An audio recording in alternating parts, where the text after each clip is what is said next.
G'day, Josh here, back with another Chess Rush video, and in case you weren't already aware, there was a recent patch, so the meta has definitely shifted accordingly. For those of you that haven't already read through the patch notes or seen the patch notes video that I did release a couple of days ago, 4 changes essentially. Lightbringer got changed, Void Doom got changed, the tank combo got changed, and the elf combo got changed.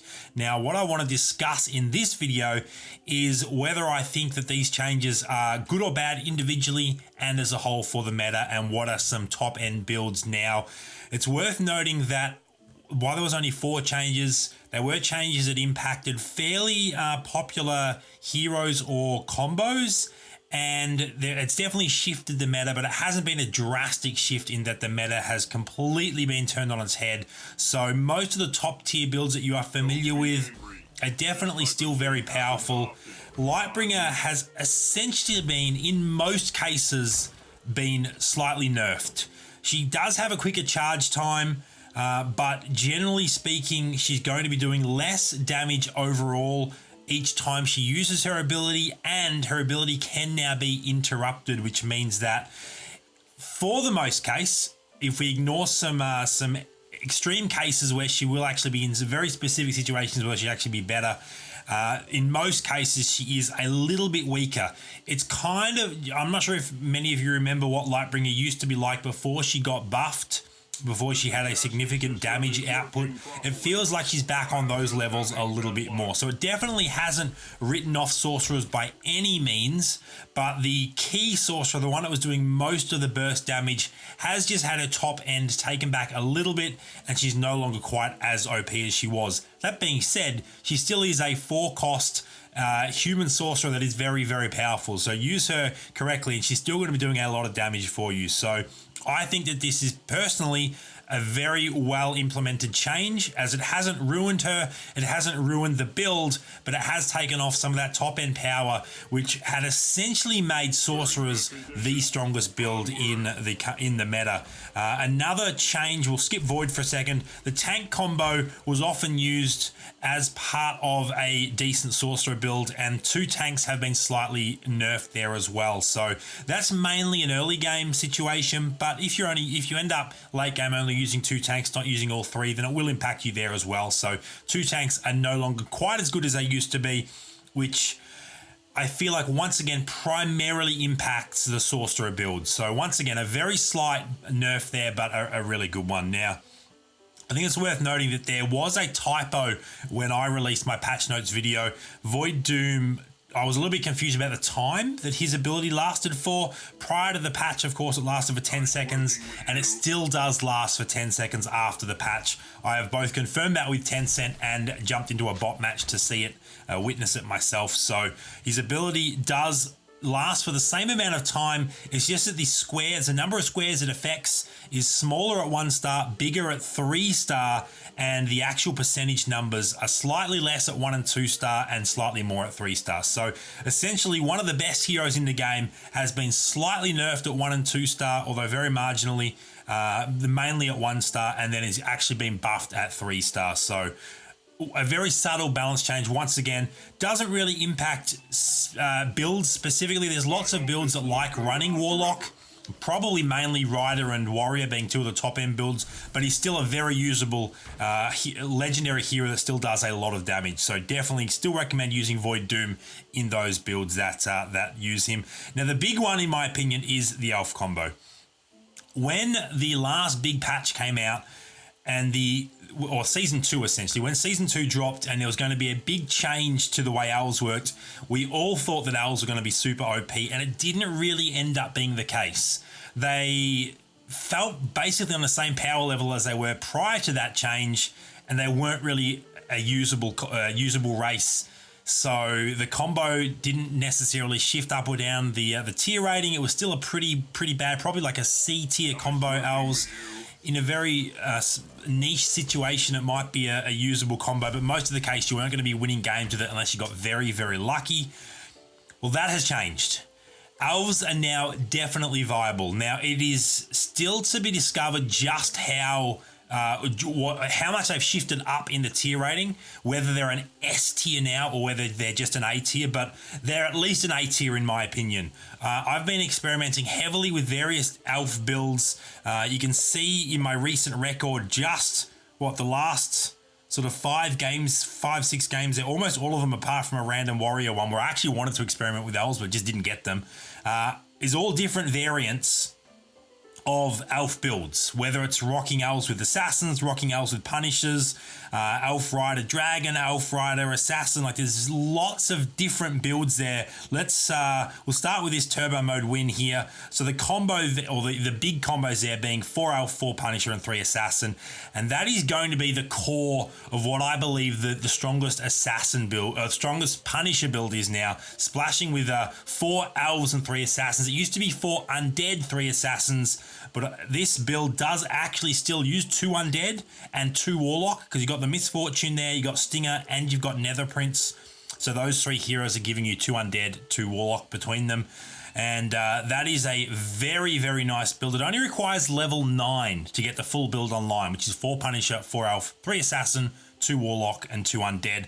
Once you get to level 10, you can throw in an additional hero. I like to do sword dancer if you find her, because she's incredibly broken. And she obviously fits the elf assassin combos there as well. So that is the core punisher build. That is definitely A tier and could very well be S tier. I just haven't put enough, we haven't had enough time yet to well and truly establish that. Now here is another variant of the punisher build. 4 elves, 4 punishers, 4 riders, and once again this one actually has 3 assassins. You can see Stinger, I've got Lilith, I've got Sword Dancer, and I've got Head Reaper. So I actually ended up with 4 assassins in that build as well. Once again, you actually do need level 10 for this particular one, and you do need Sword Dancer to pull it off, or another elf, but you'd give up an assassin to do that. But to get the full build online, level 10 and Sword Dancer is going to be the best way to get there. It is essentially the same as the previous build, but instead of having undead and warlock, it actually gives you rider, which gives you a little bit more stability against certain other matchups. So if you're facing a lot of sorcerers, for instance, you might actually want the extra strength that the riders give you, the extra magic resistance. So it's one of those tweaks that you're going to make. You've got the core build, and then depending on matchups that you run up against, you might actually shift away from using misfortune and start picking up some riders instead. And once again, another way that you can take that rider variant is this one here. I didn't actually win this one. You can see 4 elf, 4 punisher, 4 rider, 3 dragon. So this one, once again, I do actually have 3 assassins there. I've got the Stinger, I've got the Venom, and I've got the Lilith. So I do still have 3 assassins. I've still got the 4 elves, I've still got the 4 punishers, I've still got the 4 riders, but I'm just running a slightly different variant of it. And you're obviously using Dragoon there as well, as opposed to what was the rider I was using? Oh, I think it was Calamity in this one. I think in this one you still actually do have, you still have undead in this one with Calamity and Stinger. So you give up undead to pick up the dragons by going, no, that's not accurate, because I've still got Calamity there as well. What's the rider? Now I have to get to the bottom of this. I've got Wolf Cavalier, Scourge, Calamity, and Dragoon. What is the rider I'm using here? It's Hog Rider. Oh, this was a Head Reaper. I was trying to build this to use Head Reaper as the carry, I remember now, but I never ended up 2-starring the Head Reaper, so it didn't quite work out that way. Generally speaking, in what's the term I want to use for this? It's a build that doesn't rely specifically on one combo. It's relying on a few combos, right? 4 elf, 4 punisher, 4 rider, 4 assassins in this case. Your carries most of the time are heroes that strongly align to 2 of those. So Lilith is a really good example of that, because she's a demon and she's an assassin. So she's getting boosts from both demon, having 4 punishers and having 3 assassins. Scourge is another good example. Punisher giving him splash damage and also 4 riders. So those are usually the ones that you want to use, but Head Reaper is such a strong individual unit. So that was a slight variant there, but I do think that the Dragon build is probably the better build, but once again, it does require level 10. And another elf build requiring level 10. This one is all in, as you can see there, 6 elves, 6 assassins. So there's a lot less wiggle room with this particular build. And in this particular game, it was a perfect victory. I actually won from round 1 all the way through to round 22 Did not lose a single round. It was such a domination. And not only that, but you can see that number 6 there was actually competing, did have 6 elves of their own. So I didn't have free reign of all the elves. I did actually have to compete, and they were still very, very strong. Now, in terms of my opinion of what the best heroes to use in that build are, you obviously need level 10 to achieve 6 elf, 6 assassin. My recommendation will be to give up the cheaper assassins. So I wasn't using Bionic Ninja, and I wasn't using Siren. I was using everyone else. And the elves that I wasn't using Forest Breath, the Hunter, and in this case I also wasn't using Wolf Cavalier. Now, if you get 4 daggers, you probably still should use Wolf Cavalier and maybe give up one of the elf druids, maybe Everbloom. But because I wanted to use Venom and Moonlight Dragon as 2 dragons, and I never got 4 daggers in this game, I did actually want to go for... Actually, sorry, no, you would definitely give up the Moonlight Dragon if you had 4 daggers and you wanted to stick with Wolf Cavalier, because 4 daggers on Wolf Cavalier is such a broken interaction. So in that case, yeah, you give up Moonlight Dragon, you give up the 2 dragon combo, and you throw Wolf Cavalier with her 4 daggers in there. But otherwise, take the 2 dragons. And that is a very, very strong elf build as well. So basically, I'm very, very happy because I've always had a soft spot for elves. One of my very first videos on a chess rush strategy was how to make an elf build. So let's say as a throwback there to the very start of season 0 of chess rush. But I've always had a soft spot for elves.